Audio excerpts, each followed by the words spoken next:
mas existe uma emoção, assim, as sessões que são ali apresentadas, você sabe que são marcos. Não sei se estou sendo muito dramático, mas assim... Não, são marcos na terapêutica, são marcos em relação a procedimentos. Às vezes, certos medicamentos são enterrados ao vivo e a cores, ali todo mundo vendo, e certas medicações têm palmas e coisas mais são ovacionados, sabe? Então, é histórico, né? É um momento histórico da publicação. Assim como você vê, né? Eu tava falando com o Pedro. Assim, o McMurray, o Milton Parker, que foram pessoas que fizeram dos principais artigos aí, estudos, né, de IC na cardiologia. E o Pedro, olha ele ali, né? A gente fica muito animado de ver o cara lá falando. Eles são muito... é palpável, né? Palpável. Eles são muito sinistros, então foi muito legal. Eu tô fazendo...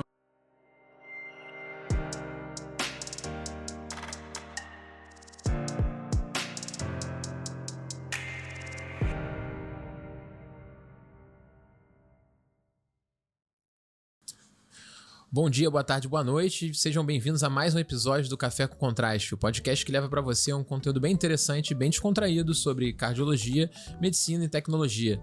Queria já começar esse episódio agradecendo a presença dos nossos convidados. A gente está aqui no avançar da hora, como diriam os mais antigos, gravando mais um episódio para falar a novidade de vocês de um congresso muito relevante na nossa área, que é o ESC. A gente sabe que a gente tem vários podcasts que estão surgindo aí ao longo das semanas sobre o mesmo tema, mas a gente está querendo aqui, como é a linha, né, tradicional do Café com Contraste, trazer isso numa pegada um pouquinho mais informal e que a gente possa entender também a carreira de outros profissionais, como foi a experiência deles no congresso. Para você que sempre sonhou aí num congresso internacional, como é que é participar disso, qual foi a experiência de pessoas até de um perfil mais próximo do meu, que talvez seja o seu que esteja assistindo esse conteúdo nessa plataforma. Mas então eu vou começar aqui apresentando os nossos convidados para a gente conversar um pouco sobre esse grande congresso que foi o ESC aqui em 2024, realizado em Londres. Então eu estou com o meu grande amigo Pedro Castelo Branco. Pedro, muito obrigado por estar aqui. Para quem não sabe, o Pedro é cardiologista formado pela Universidade Estadual do Rio de Janeiro, a UERJ. Ele atua atualmente na unidade coronariana do Complexo Hospitalar Américas e também no Hospital Copstar, da Redditor. E é professor da Faculdade Souza Marques, né? Eu estou aqui entre mestres, dois grandes professores, e são pessoas que me ensinam muito no dia a dia, né? Então, para mim é uma grande honra e um grande prazer estar com você aqui, Pedro. Privilégio estar com você, meu amigo. Muito obrigado de verdade pelo convite. Parabéns pelo seu projeto, tá lindo isso aqui. E vamos conversar, vamos se divertir um pouquinho. É isso aí. A ideia é isso. A ideia é que a gente converse de forma bem descontraída. Pediu pro Pedro indicar uma pessoa que tivesse tido contato com ele, que tivesse participado do congresso com ele, e ele trouxe pra gente também a presença da doutora Mariana Castellaneta, né? Eu acho que eu falei certo, né? Falou certo. Ela é cardiologista também pela UERJ. Vocês fizeram residência juntos? Ela foi minha R1. Ela foi só R-. R-, sabe que eu não gosto de falar R1, né? Eu gosto de falar R3 de cardiologia. Então, pra valorizar a nossa formação, realmente ela foi minha R-. É, porque eu não posso falar que eu fui R5. É melhor falar que fui R5 R5 a idade, do que falar R1 de hemodinâmica, né? Sim, então, sim. A Mariana, ela é cardiologista pela UERJ também. Ela coletava gaso. É isso aí, né? É a função do R-. Né? E ela também atua na unidade coronariana do Complexo Américas e na Clínica São Vicente, não é mesmo? Que também é uma clínica em franco crescimento, né? Aqui da Redditor, no Rio de Janeiro, né? Um hospital que cresceu muito de tamanho e de assistência, né? Muito melhor. Tem dado... E a gente acabou convidando de última hora aqui o Thales Antônio, que participou comigo de outro episódio, que é um clínico de mão cheia, que a gente tem um orgulho imenso de estar com ele aqui. E a ideia também é que o Café Contraste, para tirar um pouquinho do viés intervencionista, é que a gente tenha sempre um clínico ao meu lado sendo o co-host disso aí.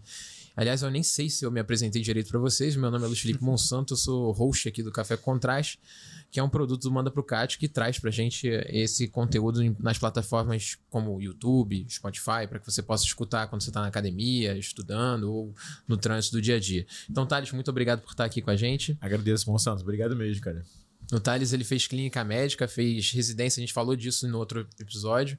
Ele fez residência de clínica médica e fez aquele ano a mais que torna um diferencial do grande clínico. O famoso R3 de clínica. O R3 de clínica, que às vezes a gente fica pensando, nossa, mas pra quê? E eu que tenho... Mas você já não forma clínico? Nem todo mundo que forma na medicina é clínico. Pois você é clínico geral ou é especialista em clínica médica? Sempre escuto isso. De novo, clínica... De novo, você faz o quê? Nosso clínico maravilhoso, Thales, é sempre um privilégio. E o nosso Obrigado, objetivo hoje aqui, pessoal, é falar sobre o ESC, né, o Congresso Europeu de Cardiologia, e falar um pouco dos números do congresso, né, falar o que foi esse congresso. É um congresso mundialmente conhecido, né, todo mundo sabe da importância desse congresso, e ele foi realizado em Londres agora, dia 30 de agosto a dia 2 de setembro, contou com mais de 31.800 pessoas, então vocês imaginam a logística para a cidade. E o que vocês viram de diferente, assim, como é que foi a experiência de vocês no congresso, né? Pode começar. Assim, pra mim foi uma grande experiência. Foi a primeira vez que eu tava no meu primeiro ESC, né?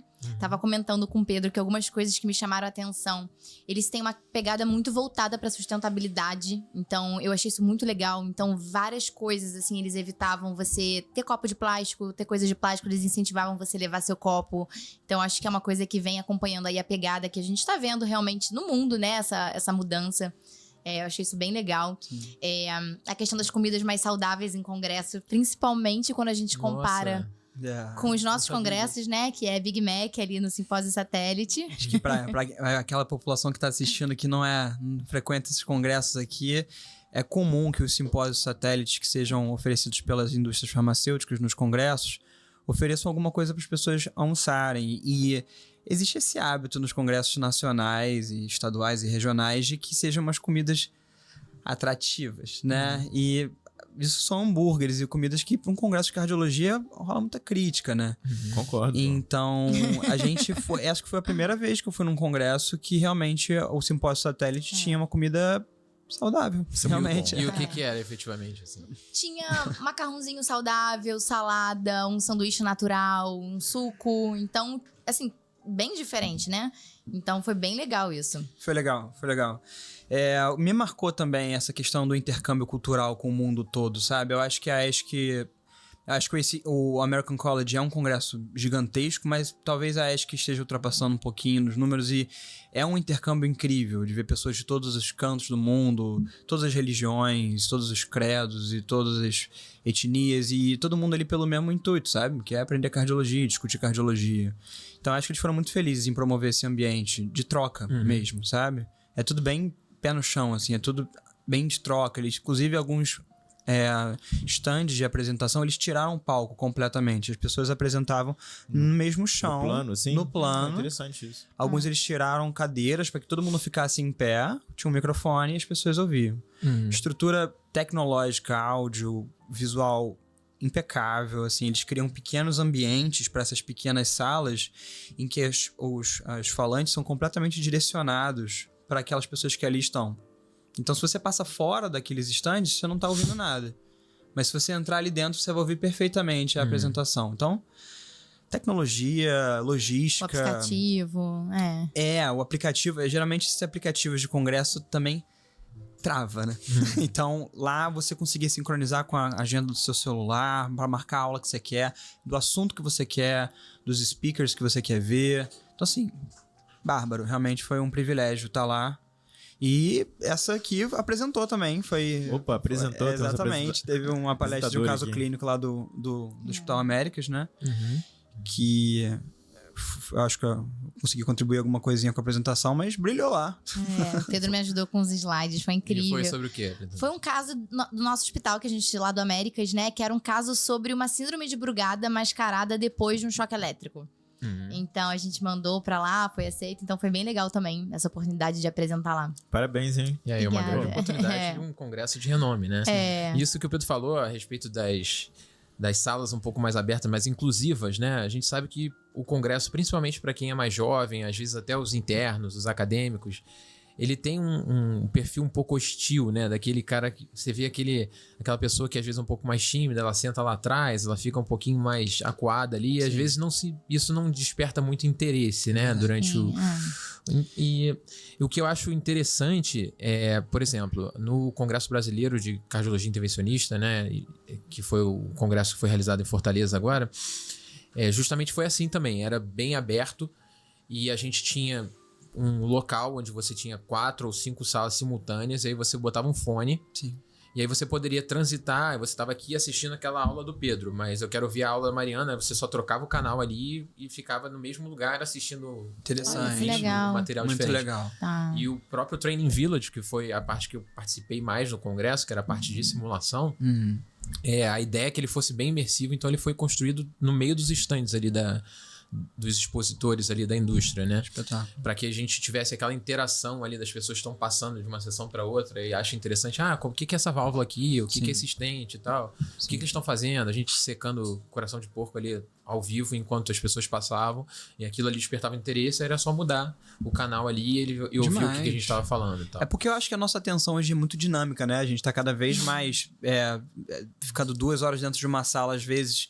E na ESC tem isso, né? O inglês dos apresentadores é o mais diverso possível. Exatamente. Então tem japonês apresentando inglês, italiano apresentando inglês, francês apresentando inglês, falando beta-bloqueur. Você fica tentando muito entender e às vezes você divaga um pouquinho. Mas existe uma emoção, assim, as sessões que são ali apresentadas, você sabe que são marcos. Não sei se estou sendo muito dramático, mas assim... Não, com certeza. São marcos na terapêutica, são marcos em relação a procedimentos. Às vezes, certos medicamentos são enterrados ao vivo e a cores, ali todo mundo vendo. E certas medicações têm palmas e coisas mais... são ovacionados, sabe? Então, é histórico, né? É um momento histórico da publicação, exatamente. né? Assim como você vê, né? Eu tava falando com o Pedro. Assim, o McMurray, o Milton Parker, que foram pessoas que fizeram dos principais artigos aí, estudos, né, de IC na cardiologia. E o Pedro, olha ele ali, né? A gente fica muito animado de ver o cara lá falando. Eles são existe, muito... é palpável, né? Exato. Palpável. Eles são muito sinistros, então foi muito legal. Eu tô fazendo meu mestrado lá na UERJ agora, né? E a gente come artigo, né? Você fica, tipo, digerindo aquilo e, de repente, uma parte das pessoas que publicaram os artigos que são referência pra você estão ali na sua frente. Então, assim, eu sei que parece que é um papo meio, tipo, de fã, mas tira um pouco essa atmosfera, você em um artigo, um papel, e coloca um pouco mais palpável, realmente. Você tá com... São pessoas com histórias. Né? Exatamente. Histórias, problemas, né? E estão ali pra trocar, Sim. né? E então, isso foi realmente especial. E não deixam de ser grandes ídolos, né? Porque a gente sabe a dificuldade no dia a dia, com a carga horária de trabalho. E se o cara tá ali, efetivamente, ele tem o mérito de estar ali, né? De ser quem ele é, né? Qual é o mérito do Brownwald? É uma coisa assim. Persistência. É melhor você ter um Brownwald como o seu número ídolo do que uma pessoa que, né, um TikToker, né? Total. Então, assim, é claro que sem desmerecer ninguém, mas são pessoas que gastaram muito tempo das próprias vidas, né? Abdicaram de muita coisa, suas famílias, de histórias e tal, para poder chegar ali e construir. A gente sabe o trabalho que dá desenhar um estudo, participar.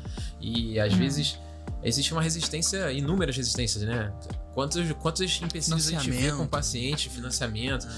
Não é fácil pegar um termo de consentimento livre e informado para um estudo no paciente. Eu sei que eu participei de um de short depth, né? De redução de tempo de antiagregante plaquetário, né? E é muito difícil você falar pro paciente, olha, isso aqui é um experimento, tá? A gente costuma botar o antiagregante durante 1 ano após infarto, mas no seu caso eu vou botar 1 mês. Porque eu quero ver se vai dar problema. E você assina aqui no final. Você assina, porque a gente tá vendo. Só que as pessoas às vezes não veem o benefício, que assim, cara, talvez eu possa ficar 11 meses sem tomar e não tenha feito diferença. Imagina o impacto financeiro, o impacto, né, de outros problemas, sangramento, né? Então é muito interessante, mas eu acho que vocês estão cobertos de razão de falar sobre a emoção. Eu acho que emocionante. Que uma coisa que eu achei interessante também é que a gente vive uma especialidade que é muito influenciada pela indústria farmacêutica, né? Na nossa tomada de decisão é indissociável qual é o peso do financiamento das grandes farmacêuticas do que a gente está prescrevendo. É muito difícil a gente discernir isso. E eu confesso que eu senti uma certa independência acadêmica em boa parte das sessões, sabe? As principais sessões que são feitas no auditório principal, acho que inclusive eu mandei uma foto depois você botar, são as diretrizes e os hotlines, que eles chamam. Que o responsável pela carga acadêmica, pela escala lá, pela grade acadêmica, escolhe esses artigos aqui, esses trabalhos são as inovações que são mais importantes, que todo mundo tem que saber. E eles botam lá.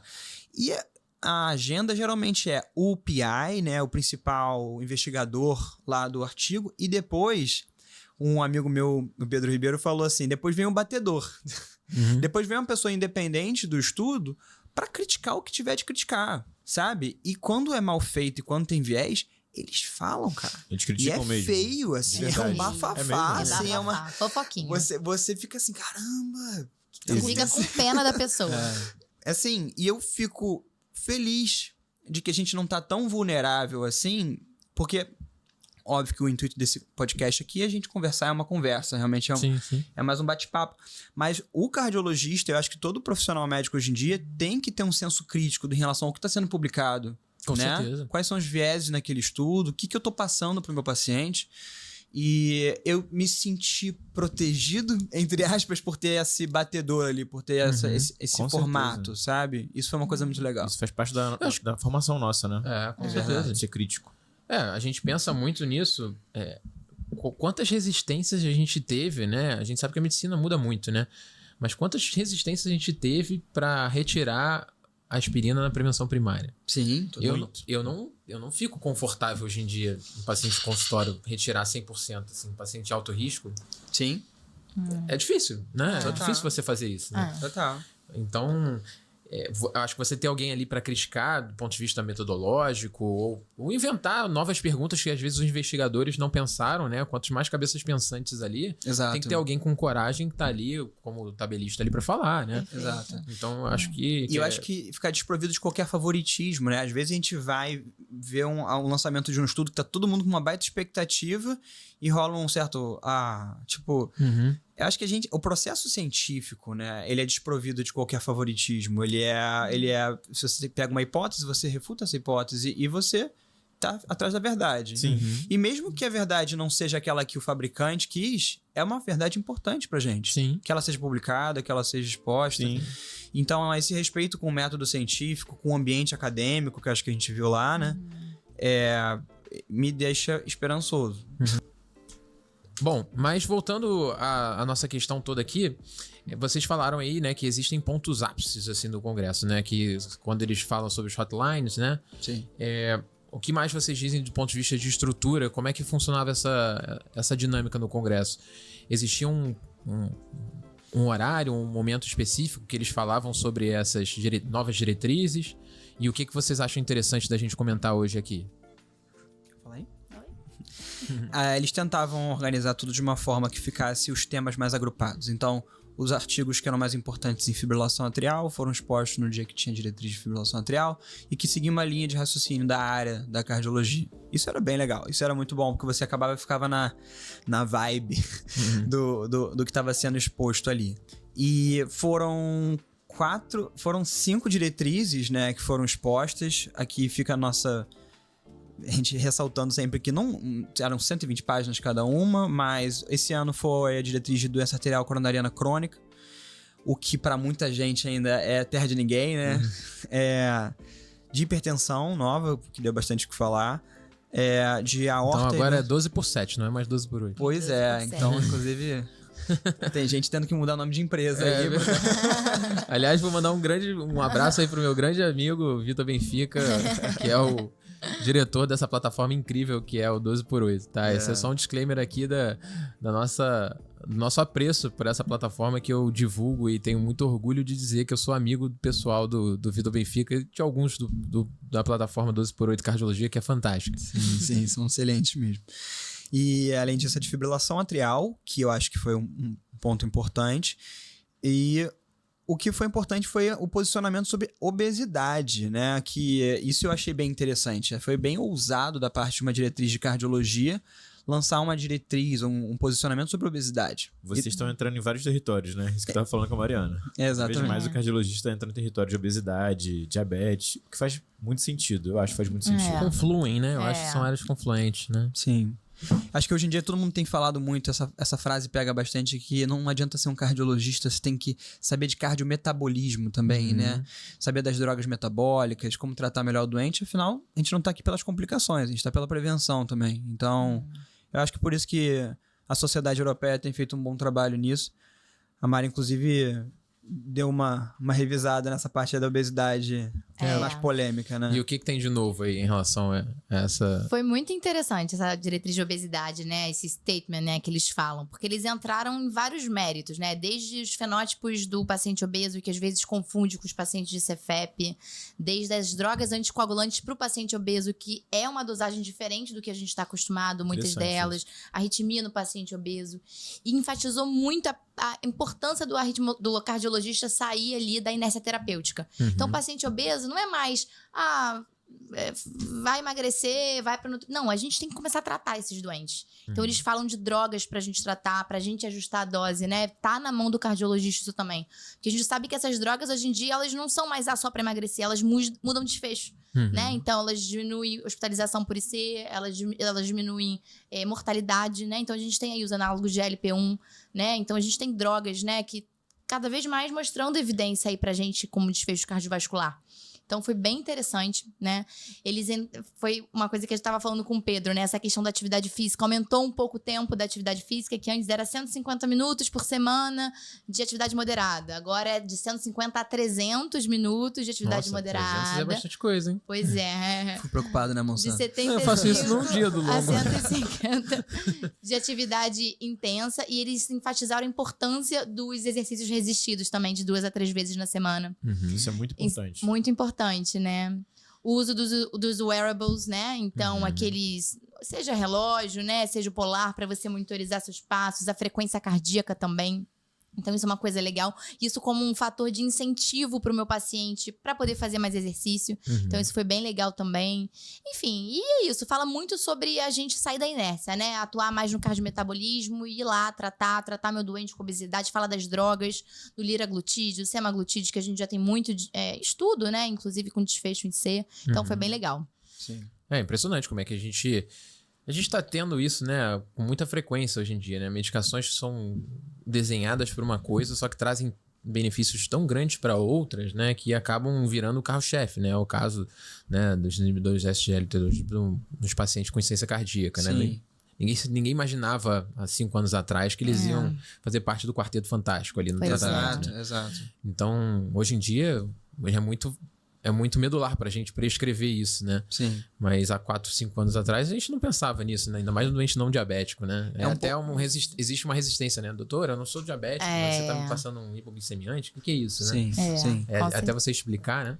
É um pouco angustiante, eu acho, que ainda a gente não ter o pleno e total entendimento fisiológico e o que está acontecendo ali que motiva essas alterações mitocondriais e metabólicas. A gente tem algumas teorias, né? Mas são diferenças importantes, né? Como os ISGLT2 fizeram na insuficiência cardíaca, toda a extensão, né? Tanto na fração de ejeção preservada quanto reduzida. E mais recentemente, nesse congresso, ganhou bastante importância os análogos de LP1 no paciente com ICFEP, mas também no doente coronariopata, né? Isso se tornou o paciente com IMC acima de 27. Não é nem um paciente obeso, né? Um paciente IMC acima de 27. Sobrepeso. Com doença arterial coronariana, ela já subiu bastante de evidência, sabe? E também, obviamente, no paciente com obesidade. Então, a gente também tem que pensar em desfecho. E são medicamentos que diminuem desfecho, né? A gente tá falando de internação, a gente tá falando de qualidade de vida e de eventos também. Então, isso é bem interessante. Isso. E do ponto de vista, assim, de outras diretrizes que vocês acham que vale a pena... É claro, a gente não vai esmiuçar todas as diretrizes aqui. Como eu disse pra vocês, existem vários podcasts que estão fazendo isso já, né? Mas o que vocês acharam aqui na prática clínica, por exemplo? Você, Pedro, coronariopatia crônica, teve alguma coisa nova, assim, pra gente, que é da intervenção? O que você, como clínico, falaria pra mim, intervencionista? Eu acho que você tá fazendo um bom trabalho. Eu acho que a diretriz, ela fez um trabalho interessante em falar um pouco da parte funcional, da parte da angina sem doença obstrutiva, né? Da ANOCA ou da INOCA, da isquemia sem obstrução coronariana, né? Ela falou bastante disso.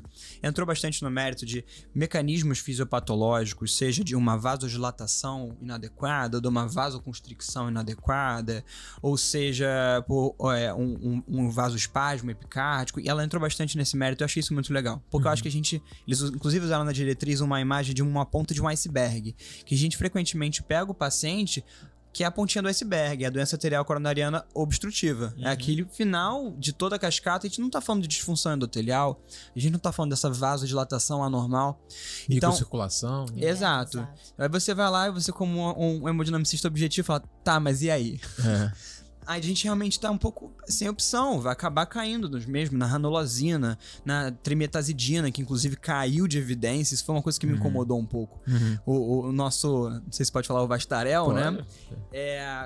Que é tão utilizado, tem tanto benefício, caiu de nível de evidência e entrando outras drogas como a ranolazina, mas subiu de nível. Então, assim, existem as coisas que a gente também não entende muito bem.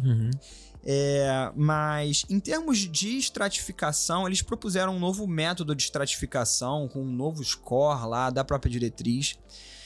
É muito bonito, mas acho que pode ser limitação minha. Eu achei muito complexo. Eu achei muito difícil de entender. Você pega 3 quadros, aí bota um, aí se você tiver um fator de risco, bota outro, e aí depois você ajusta isso com o score de cálculo. Eu achei que ficou um pouco confuso. A gente volta ao nosso velho Diamond Foster, né? Pois Que superestima, né? Aí acaba manda pro CAT, né? Inclusive, eles estão abominando o uso agora da dor típica e a dor atípica. Não vou falar mais. Por quê? Cai em desuso agora? A gente demorou tanto tempo pra aprender a classificar e ensinar o médico da emergência a classificar a dor torácica, né? Então, Eles sugerem que você especifique qual é a dor. É uma dor assim, assim, assado. Melhora com repouso, com nitrato, e não falar típico ou atípico. Porque isso acaba sendo muito subjetivo. E muitas vezes você tem uma impressão que a dor é atípica, passa pro seu colega, ele, é uma dor atípica. E não, às vezes tem uma característica ali que pode te confundir, né? Então eles batem nesse martelo. E o que vocês acharam da nova nomenclatura aí né, que agora a gente mudou a nomenclatura da síndrome coronariana aguda, né? Que não é mais angina instável. Se chegaram a ver essa alteração que eles sugeriram no congresso. foi desse. Agora, eu lembro que eles lançaram uma diretriz de doença aguda, acho que foi do ano passado, e que eles agora, a diretriz sem supra, coloca tudo como doença sem supra, né? Então tem a doença sem supra de baixo risco, a doença sem supra com alto risco. Ele tirou o angina instável, tirou o infarto sem supra e botou tudo como síndrome sem supra. Eu achei isso muito bom. Porque eu acho que, assim, a importância que a gente dá pro doente agudo acabava que perdia um pouco a ênfase no paciente que era uma angina instável. Por ganhar o rótulo angina, talvez. E agora você colocando como uma síndrome sem supra, é como se a angina instável fosse um infarto menor. Um infarto que ainda precisa da nossa atenção, né? Mesmo que não tenha tocado troponina. Isso eu achei legal desse posicionamento. Na de doença crônica, o que é importante também é que eles estão cada vez mais botando a angiostomografia, né? Pra tristeza do Luiz Felipe Monsanto. Não acho. Já falei que eu ia fazer meu concorrente, manda pra Anjo TC o meu Instagram. Mas eles estão botando no paciente de leve a moderado risco, inclusive no de moderado risco, a angiostomografia. No leve a moderado eu acho legal, porque eu acho que é aquele paciente que você quer afastar, né? Sim, e é isso que a gente usa, realmente, o método é pra afastar. Sim. Então, mas aí, defendendo o meu lado, o que acontece? Talvez, o que alguns estudos têm mostrado, né? Que talvez você esteja estratificando pacientes que antes você não estratificaria. Legal. E aí você acaba encontrando lesões, porque é um exame que acaba subestimando lesões, né? Então, você acaba achando lesões ali na casa dos 50%, 70% de pacientes que você não encontraria antes. Verdade. E no fim da cadeia ele acaba indo pro cateterismo. É verdade. Agora, quando a tomografia começar a intervir, eu vou ficar preocupado. Aí... Via Wi-Fi, né? Mas eles realmente estão usando muito isso para esse paciente. Para o paciente de risco intermediário, eles estão botando a estratificação funcional. Graças a Deus, é isso mesmo. É o que a gente quer, né? Eles até fizeram um gráfico bem interessante que no paciente de alto risco, você botar ele na angiostomografia, não adianta em grandes coisas em relação à estratificação de risco. Sim, porque ele já é de alto risco, né? Exato. Então, enquanto o teste funcional, joga ele lá pra cima. Um acintilo positivo, um eco com estresse farmacológico. Isso realmente bota ele mais pra cima. O que eu achei interessante, e eu queria que isso saísse um pouco da caixa do clichê, porque toda vez que a gente fala desse assunto, acaba aqui tipo, tem isso. Mas a abordagem multidisciplinar do doente coronariopata, né? Uma provocação que eu vi um colega falando, a gente fala muito, todo mundo sabe que tem que fazer multidisciplinar, mas quantos colegas que a gente tem que estão encaminhando? o paciente para um educador físico para fazer uma reabilitação cardiovascular, ou para uma nutricionista com foco em saúde cardiovascular, ou se isso tem uma repercussão funcional e psicológica na vida dele, um acompanhamento psicológico. Isso a diretriz traz e eu acho sempre aproveitar aqui o espaço para a gente pensar nessa abordagem holística do paciente, né? E em relação a tratamento medicamentoso, o beta continua sendo a nossa primeira linha, né? Isso aí, como anti-anginoso, como droga para evitar sintomas, o beta-bloqueador continua. E aí, em diferentes casos, seja vasoespasmo, seja um vasodilatação normal, como eles colocam, eles ficam brincando entre colocar o bloqueador de canal de cálcio mais para cima, a ranolazina mais para cima. Mas eu acho que, assim, a gente fez um bom trabalho com a nossa diretriz brasileira. Eu acho que a gente pode continuar seguindo isso, com beta-bloqueador, bloqueador de canal de cálcio, a trimetazidina para a Europa caiu, mas para a gente aqui continua muito importante. Ranolazina e os nitratos de longa ação, sem muita mudança nesse aspecto, meu amigo. E mais alguma coisa para fibrilação atrial? Vocês querem trazer alguma coisa? Anticoagulante, tem alguma coisa de novidade? Teve algumas novidades, assim, né? Porque a gente teve a diretriz da ESC antiga de fibrilação atrial com 200 páginas, que é, assim, relativamente recente, né? E a gente teve essa atualização agora, assim, né? Quase 100 páginas de atualização, então algumas coisas tiveram aí de relevante. Entrou um espaço aí, eles aproximaram o cirurgião cardíaco no tratamento da FA, então a Sociedade de Cirurgia Cardíaca e Torácica lá da Europa também entrou para a diretriz. Por quê? O que eles sugerem? A ablação cirúrgica geralmente era uma coisa muito específica ali de poucas pessoas ali da cirurgia cardíaca, né? Agora eles sugerem que todo paciente que vai fazer uma cirurgia cardíaca, principalmente se for da válvula mitral, você considerar fechar o apêndice atrial e você fazer uma ablação cirúrgica nesse mesmo instante, né? Então é uma coisa, assim, super interessante. Eu particularmente nunca vi na prática, não conheço nenhum cirurgião, assim, que tem o hábito de fazer, mas é algo que a diretriz traz, eu achei interessante. A diretriz de FA tinha aquelas etapas de tratamento, né, ABC, e mudou para o CARE, de cuidado, né, que adicionou mais uma etapa. Então, C de comorbidades, que é o que a gente já sabe, né, tratar todas as comorbidades, enfim. No A, que é o Avoid Stroke, eles mudaram o CHADS, né, então era o CHADS-VASC, agora é o CHADS-VA, que não leva em consideração o sexo, né, feminino ou masculino. Então, teve isso, né, eles comentam que tem muito a ver com você... não trazer, de certa forma, ficar um pouco mais inclusiva a diretriz, tinha considerar os não binários, os trans, que a gente não sabia onde pontuava, porque toma hormônio, enfim. Então teve um pouco disso também. E por mais que a gente sabe que o sexo feminino ele tem um fator de risco a mais para fibrilação atrial, não podia comparar um sexo feminino com um paciente com IC, né? Então era quase a mesma coisa. Então tirou o sexo, né? Então ficou mais fácil, eu acho. Não tem aquela, mulher é mais 3 e homem é mais 2, então foi um pouquinho mais fácil, né? Bateram muito martelo sobre você anticoagular direito o seu paciente. Então muitas vezes a gente não anticoagula o paciente, porque é idoso, não vamos anticoagular, nem tem um score de sangramento tão alto assim, né? Então fala, gente, vamos anticoagular o doente, né? Aquela anticoagulação... que você nem anticoagula e nem deixa ele sem anticoagulante, né? Exato, ele quis corrigir. Não, eu tenho medo dele sangrar, então vou fazer meio comprimido. Eu não vou aqui. Tratar, mas eu tô com a consciência limpa. Em vez de fazer 20mg, fazer 15. Não, mas a dose é 20. Mas... Sim. 15, exatamente. 15. E eu, com os alunos da Souza, o Thales também deve ter essa experiência, como um aluno gosta de falar de Hasbled, né? Assim, como o Hasbled é algo... não, porque o Hasbled é alto, não vou anticoagular. E essa diretriz, ela colocou bem em destaque, assim, vermelhão, classe 3, não utilize nenhum score para contraindicar a sua anticoagulação. A não ser que o paciente, de fato, tenha tido um sangramento major, um sangramento que é ameaçador de vida, mas o Hasbled, ele serve como alvo terapêutico para controlar a pressão, para tirar outras drogas, para controlar outros distúrbios metabólicos que podem interferir, mas não é para contraindicar. Então... até porque, assim, muitas coisas que pontuam numa, pontuam na outra, né? Então, todo paciente vai ter um risco maior de sangramento. Exatamente. E vocês têm mais alguma coisa que vocês acham que tenha desses, assim, das diretrizes novas? A gente falou muito sobre hipertensão. Né? Eu queria só terminar, que eu tava falando da doença arterial coronariana, mas eu acho que duas coisas que eu não falei que eu achei bem interessante dessas diretrizes foram: primeiro, colchicina. A colchicina entrou agora na ESC, assim, 2A. Galopante, entrou pela janela, assim.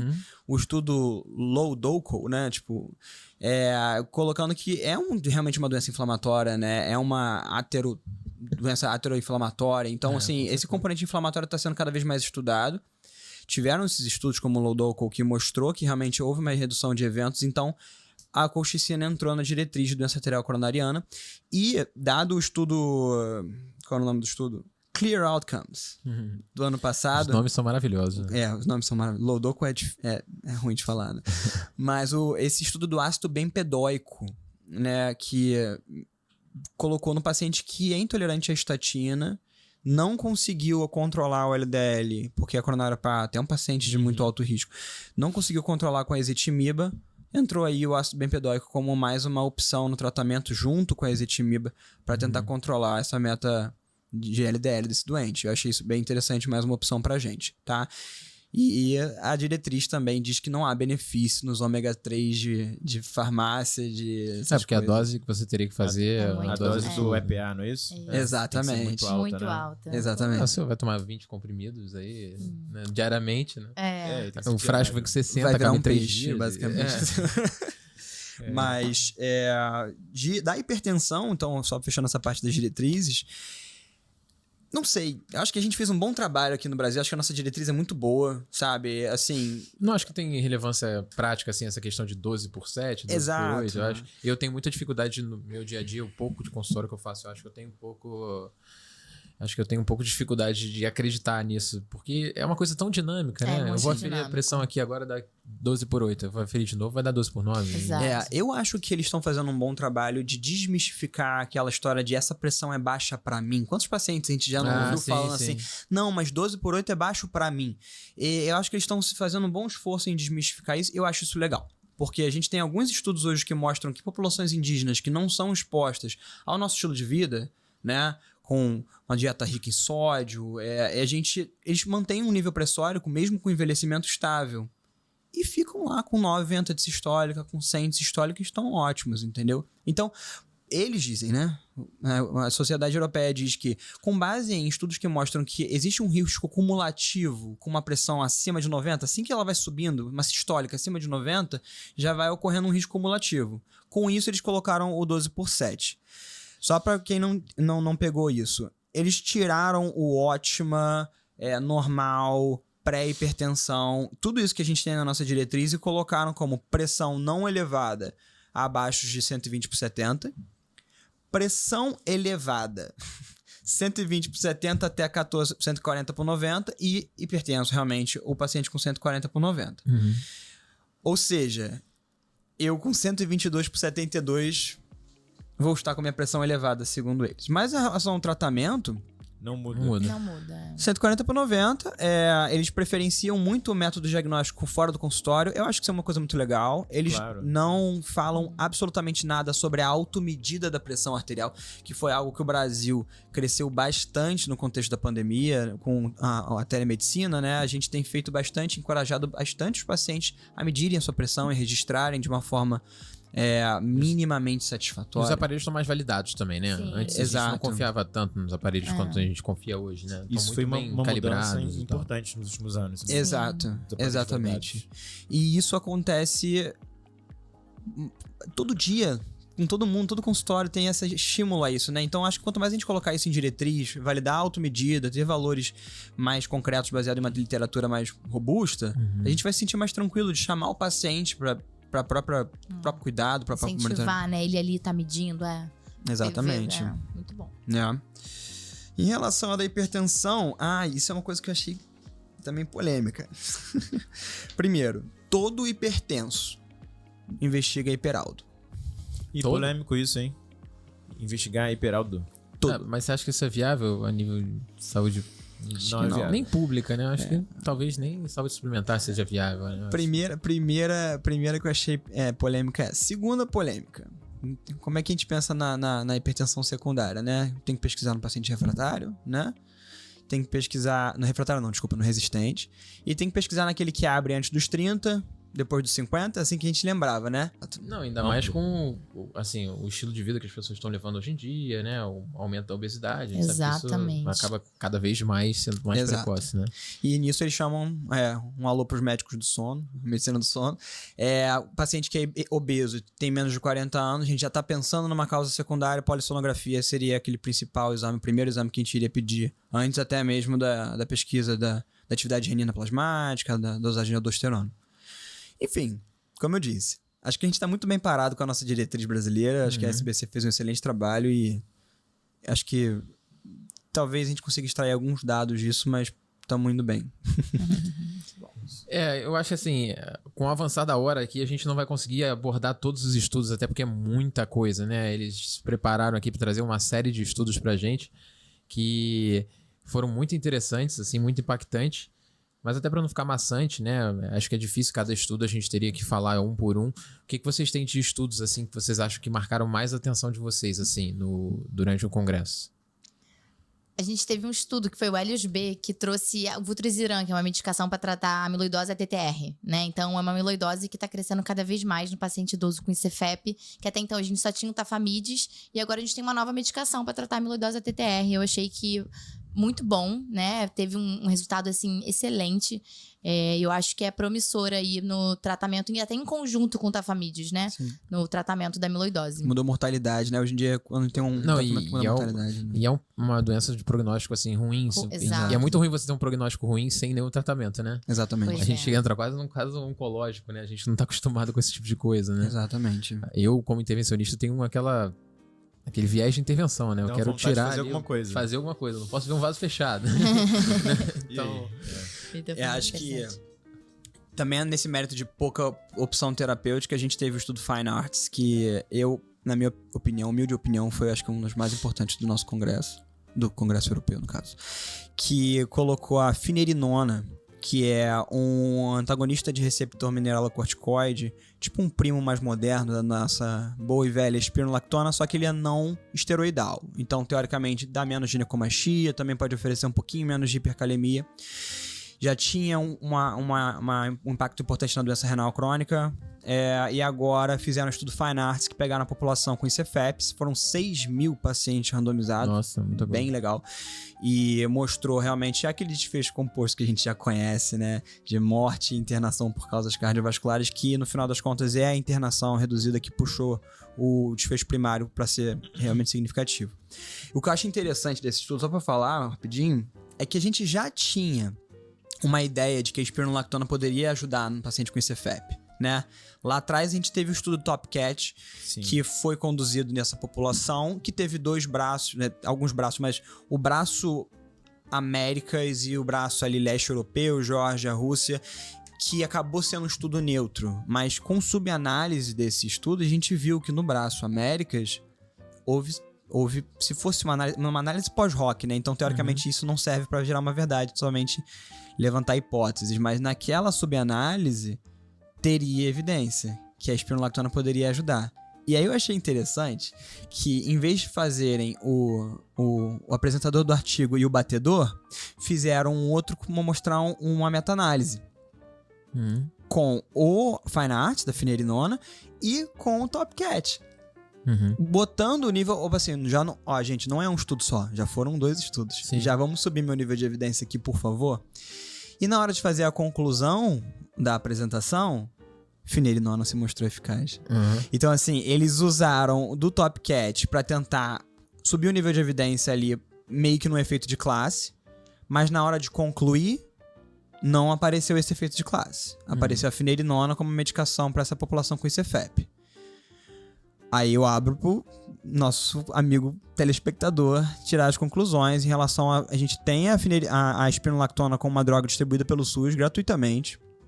É uma droga que a gente precisa controlar o potássio, é uma medicação que a gente não é para prescrever um abraço, seu João, não. Tem que repetir esse potássio pelo menos em 14 dias, dentro de um mês. Mas ela tá aí, de graça, e a finerinona vai vir com um certo custo. Então, sim, com certeza. Isso é uma coisa interessante. A gente tá falando de várias medicações aqui, a gente tem até uma dúvida se efetivamente elas vão ser acessíveis pra gente, né? Mas só da gente ter uma perspectiva, é claro que a gente tá falando de um congresso gigante, né? Que é realizado em países de primeiro mundo. Eu não gosto de falar que o Brasil é um país subdesenvolvido, acredito que não é mais, né? Principalmente na medicina, né? O Pedro teve uma experiência como eu de experimentar a medicina, a cardiologia em outros países, né? A gente, pelo menos em Portugal, a minha impressão foi de que a gente não perdia muito na assistência, né, ao Perfeito. paciente. A gente falou isso também no episódio com o Dr. Pedro Túlio a respeito do desenho de estudos nacionais, como eles são muito bem desenhados. Sim, com certeza, ultimamente. Então a gente tem que valorizar também o Brasil, né? Valorizar Exato. como que a nossa comunidade científica cresce. Os eventos daqui são de excelente padrão. É claro que você tem uma coisa gigante, né? Pra gente até que se emociona de estar no ESC por N fatores, né? Até uma conquista profissional. Olha, eu cheguei aqui, uma coisa que eu sempre sonhei, sempre vislumbrei, tô aqui ao lado de grandes nomes e pessoas que eu sempre li ali, nem sabia que elas efetivamente existiam ou se ainda existiam, né? Sim, É muito legal. perfeito. Então, pessoal, vocês têm mais algum estudo que vocês acham interessante comentar agora? Algo Eu tenho uma pergunta pra abrir pra mesa aqui. Então, ali você tá recebendo no seu consultório um paciente que veio com uma história de que infartou há 2 anos atrás, mas que disse que o coração ficou bom. Não ficou com o coração grande depois desse infarto. E ele tá tomando lá um bisoprolol. É porque eu cheguei rápido. 5 miligramas. O monstro atuou rápido, melhorou o coração. Exatamente. O tempo porta-balão realmente Foi curto. mandou pro CAT rapidinho e tudo ficou resolvido. Mas chega o paciente depois de 2 anos do infarto, função preservada. Não tem disfunção. E ali tá o eco dele com 55 de fração de ejeção.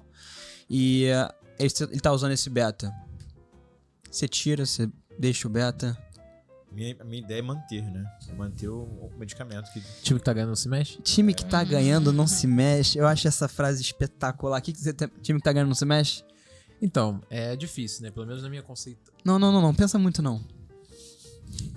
Não tem como pensar. Eu também não tiraria. Eu acho que eu não tiraria de consultório. Eu pesaria outras coisas ali também é custo, né? Efetivamente. A gente tem que lidar com isso, né? Eu sempre tento racionalizar ao máximo as medicações, né? Mas agora, pelo jeito que você tá me arguindo, eu acredito que você vai falar que sim. Não, Mas- é isso. Eu acho que eu fico feliz quando Mas é essa... difícil, porque eu acredito que esses beta-bloqueadores, né, você é difícil você estabelecer o que é uma cardiopatia estrutural. Esse paciente tem cardiopatia estrutural prévia, o que é essa cardiopatia Exato. estrutural? Quem é né? esse doente, né? Exatamente. Quem é esse doente? Ele tem disfunção segmentar. É 45 de fração de ejeção? É 55 de fração de ejeção, né? Tô falando Como isso... você aferiu essa fração de ejeção? Exatamente.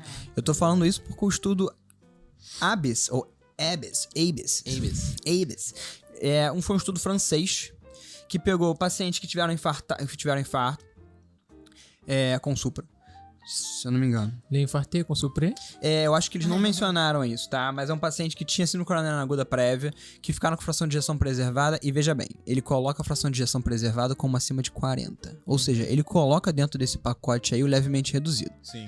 Que é um doente cinzento também, né? É um doente que a gente se incomoda. Cinzenta. A gente se incomoda. Não, ainda mais no contexto de síndrome coronariana aguda, né? Exato. Que você sabe que aquilo ali tem grande Exatamente. parte do miocárdio atordoado, né?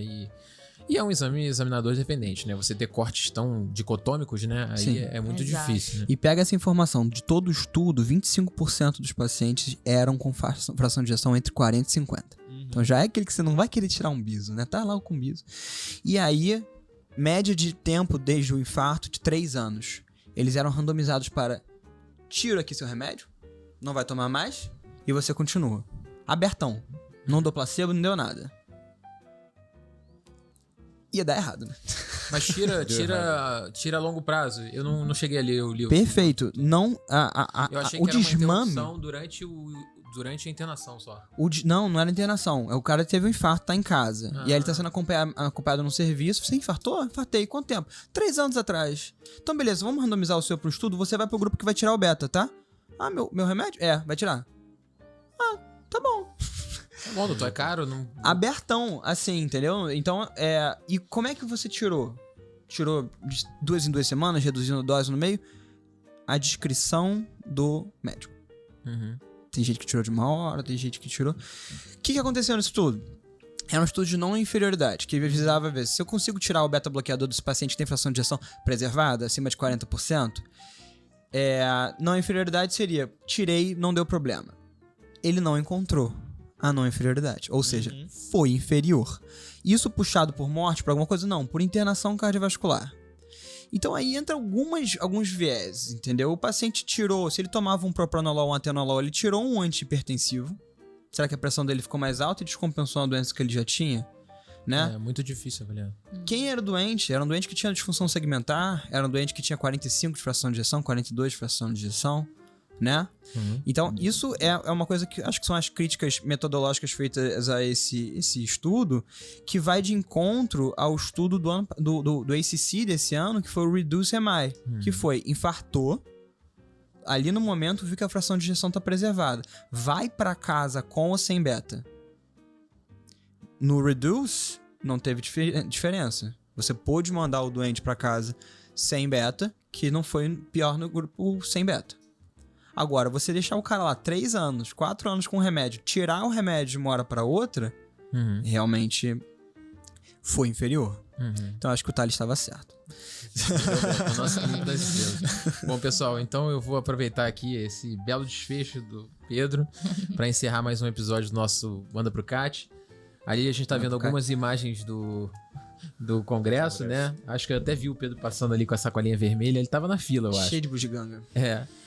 E vocês podem ver o tamanho do evento, né? Então, parabéns por vocês terem ido. Obrigado mais uma vez por estarem aqui trazendo pra gente o que é mais novo e moderno na cardiologia, diretamente da Terra da Rainha, né? Isso aí. Então, pessoal, deixar mais uma vez o convite para vocês se inscreverem no canal. Quem tiver acreditando nessa ideia, quiser manter a ideia viva, trazer uma marca para cá para ser parceira nossa, a gente tem um escopo de patrocínios que vocês podem obter aí através do e-mail, é só mandar cafécomcontraste@gmail.com e fazer o nosso brinde final aqui, agradecer vocês. Eu trouxe, só para interromper o brinde aqui, uma regalo. cordinha, a famosa cordinha.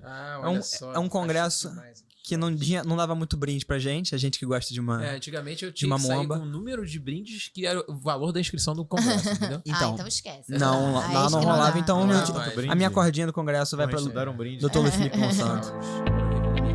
Agora Mas meu brinde aí, pessoal. Muito obrigado mais uma vez por vocês estarem aqui. Parabéns. Obrigado. E é isso, pessoal. Até mais um episódio de Café com Contraste. Um grande abraço.